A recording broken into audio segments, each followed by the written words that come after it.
Assalamualaikum warahmatullahi wabarakatuh. Sahabat Probitik TV dimanapun Anda berada, Alhamdulillah pada kesempatan kali ini kita akan membawakan tema buang kolesterol dengan bekal. Tentunya kita sangat-sangat familiar dengan istilah kolesterol di zaman ini. Jadi kolesterol itu kita sedikit cerita dulu supaya nanti kita bisa lebih memahami pembahasan berikutnya ya. Jadi kolesterol adalah sebuah senyawa yang dia itu dihasilkan oleh organ hati kita. Jadi organ hati yang ada di perut kita bagian atas sebelah kanan itu yang dia memproduksi kolesterol.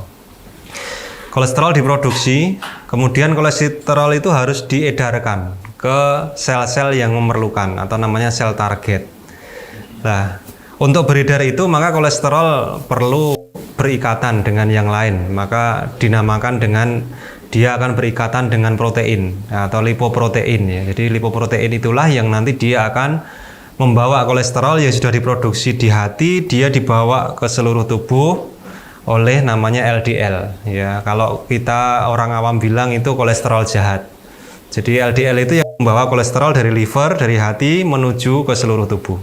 Setelah sampai seluruh tubuh, dia diedarkan untuk sel-sel yang memerlukan ya, untuk produksi hormon, untuk kemudian memproduksi memproduksi vitamin D ya, kemudian juga untuk pertumbuhan sel dan lain sebagainya.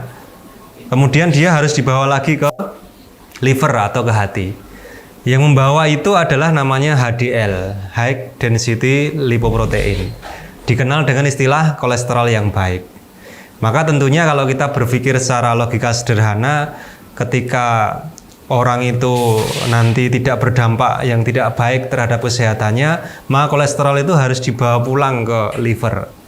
Ya, setelah di liver maka dia dirombak kemudian dikeluarkan melalui feses atau kotoran kita. Nah, itu sebuah sistem fisiologi yang terjadi di dalam tubuh kita yang namanya kolesterol. Maka muncullah kemudian beberapa 2 dekade ini penyakit kolesterol yang tinggi di masyarakat kita. Nah, ini sangat-sangat meresahkan karena terkadang orang kemudian banyak yang kemudian menganggap ketika ada pusing maka kemungkinan kolesterolnya tinggi. Sebenarnya apa sih gejala-gejala dan tanda-tandanya?